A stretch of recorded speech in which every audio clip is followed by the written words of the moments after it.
যদি ইচ্ছা হয় আমায় প্রত্যাখ্যান করো, মহানিষ্ঠুরতা নিয়ে ছুড়ে দাও বিষাদের অতল নদে।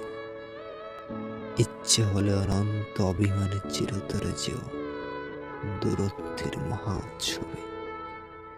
মহাবিস্ফোরণের মতো সংগঠিত করে পৃষ্ঠ করো আমায়। তবু একটা সূর্যাস্তের সমুদ্র উপহার দিও, একটা শ্রাবণ, একটা ভোর,